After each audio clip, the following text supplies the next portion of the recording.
El piloto del camión que ocasionó la muerte de 2 personas y la lesión de al menos otras 6 en camino a Ciudad Quetzal ya se puso a disposición de la justicia.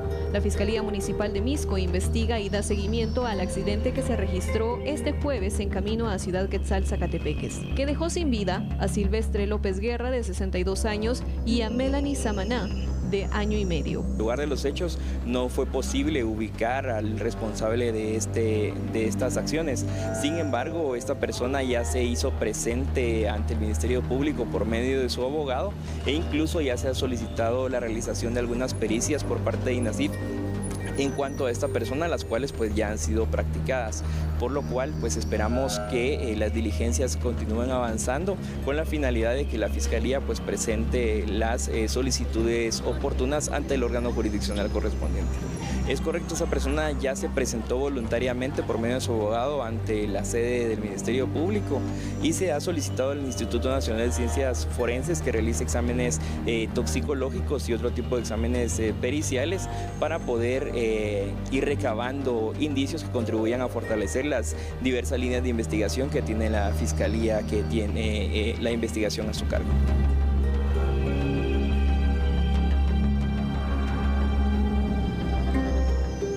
Al Hospital Roosevelt fueron ingresadas 4 personas heridas. 3 de ellas, 2 hombres y una mujer, ya fueron dadas de alta, mientras que el señor César Pirir, de 42 años, sigue internado por politraumatismo general en estado estable.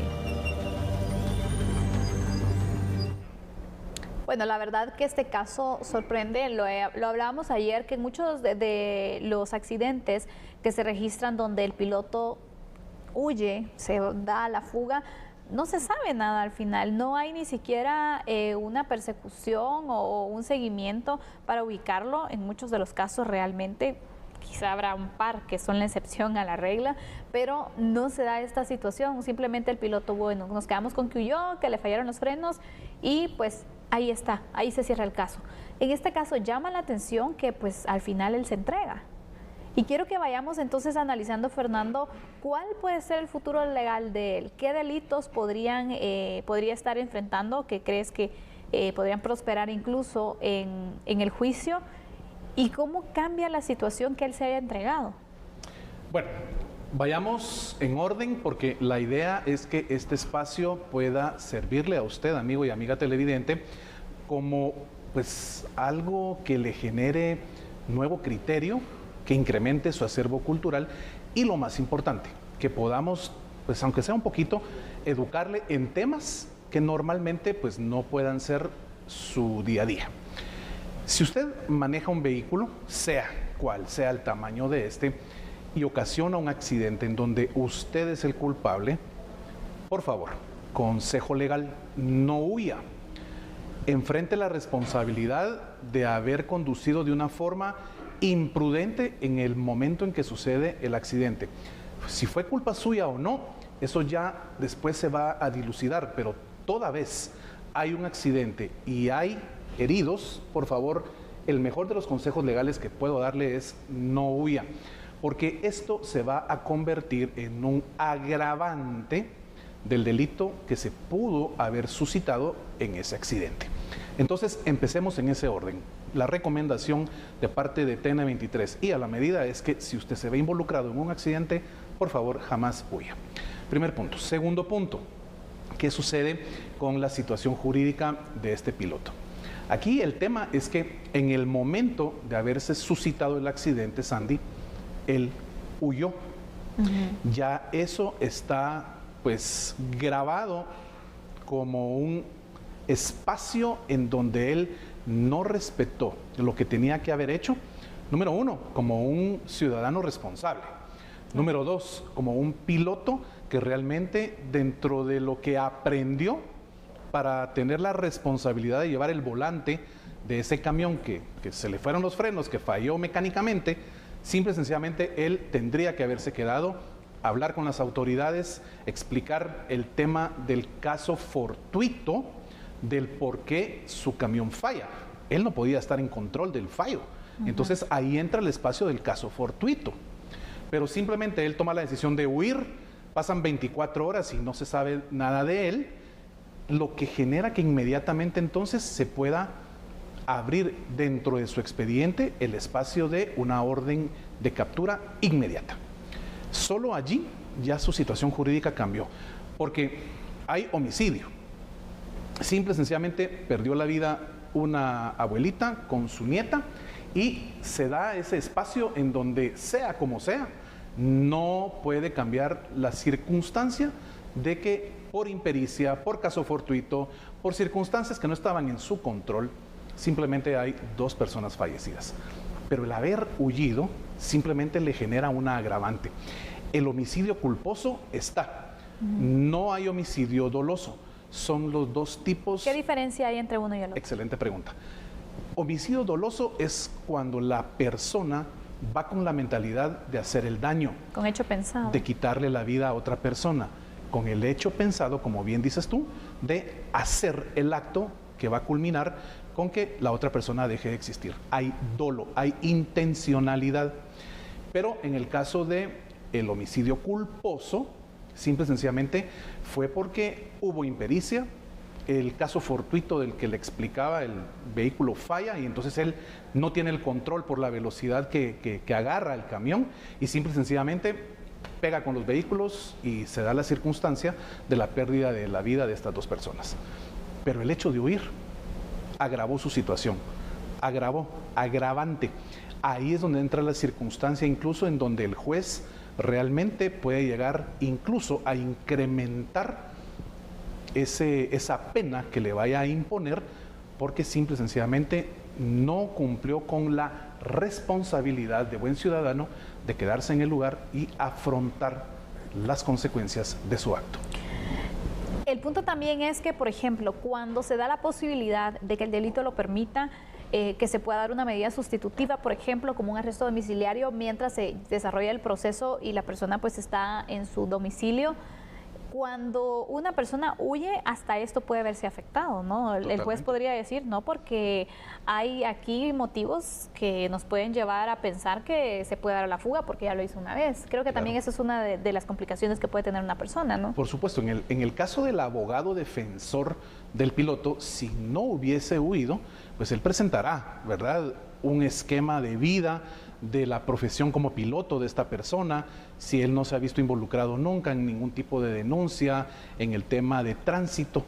Y bueno, pues se ve que es un ciudadano que realmente se dedicaba a laborar como piloto y el juez, lo hablamos en alguna oportunidad, utiliza su sana crítica, que es una característica exclusiva de los jueces para emitir sus resoluciones.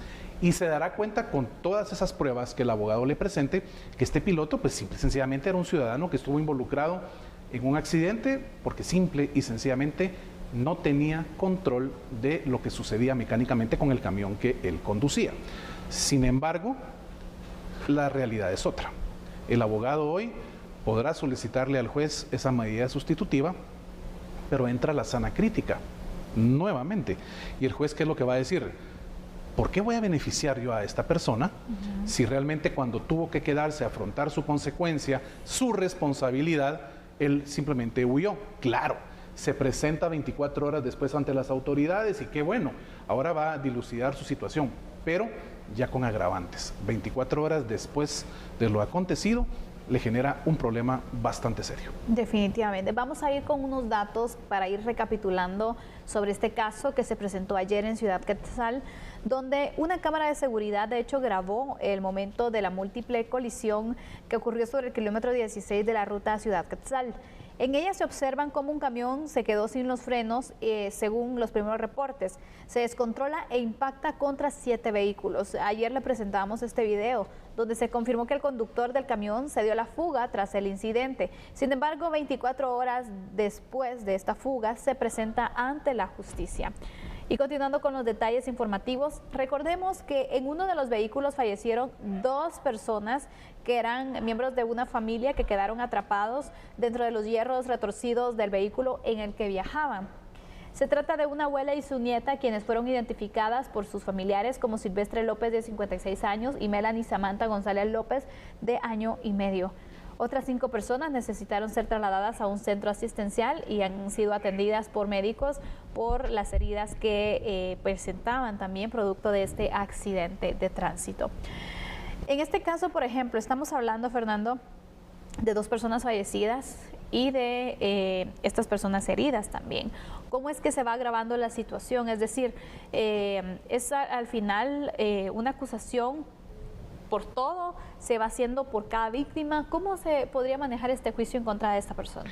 Aquí entra aquella figura que le explicaba la otra noche, el concurso real de delitos y el concurso ideal de delitos.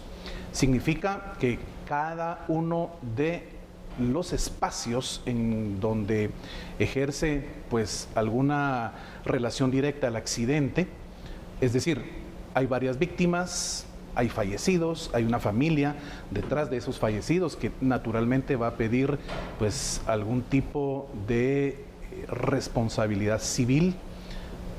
1, 2, los heridos.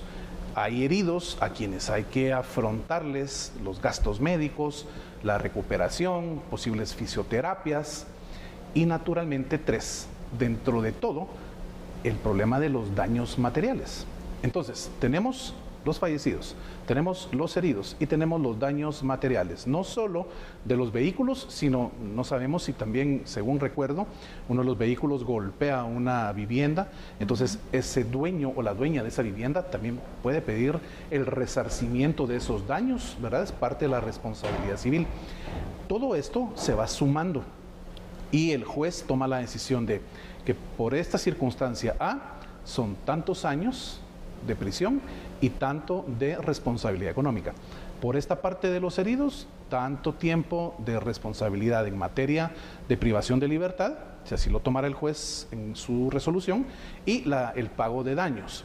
Y en el caso de los aspectos materiales, casa, asfalto de la carretera, bueno, todo lo que puede significar dentro de un accidente, también hay responsabilidad económica que debe afrontar el responsable. O sea, se suma cada uno de los espacios que en materia legal tiene el que responder y al final de cuentas tendrá una resolución que va a dictaminar cada uno de los espacios que debe responder esta persona pues por la impericia en la que incurrió. Así es que le explicamos entonces, y es importante poder tener todo ese escenario para que vea entonces cómo se complica un caso al final cuando la persona se da la fuga, porque tiene estas agravantes que también se van presentando, sobre todo también como al momento de no tener cuidado, ya sea en la forma de conducir o de el control mecánico que pueda tener el automotor también, cómo nuestra vida puede cambiar y verse implicada en estos problemas legales al final, ¿no? Que esta persona pues deberá pasar todo el proceso, que no sabemos cuánto tiempo va a durar también el proceso. Sabemos que el sistema de justicia tiene una mora también judicial y que es un caso que por lo menos en 3 meses, 6 meses probablemente no se vaya a resolver, que lleva realmente su tiempo y mientras tanto está pues en manos del juez que pueda decidir cuál va a ser el futuro de esta persona. Y fíjate, Sandy, que para finalizar también, así como estamos hablando de agravantes, también existen atenuantes. ¿Y qué significa? Si usted se ve involucrado o involucrada en un accidente de tránsito, pero usted, 1, no huye, 2, afronta su responsabilidad y 3, usted ayuda a los heridos. Usted le presta todo su auxilio a las personas que realmente sufrieron la peor parte. Entonces, cuando se realiza todas estas declaraciones ante el juez, el hecho que usted le haya ayudado a la persona que sufrió los daños, pues eso es una atenuante, es decir, le rebaja la pena, le rebaja la problemática. Así que lo mejor es hacer lo que realmente como buenos ciudadanos y buenas personas tenemos que generar hacia nuestro prójimo. Le hemos presentado entonces el análisis de esta noticia que hoy ha trascendido. Con esto vamos a hacer una pausa. Regresando, hablaremos de legítima defensa.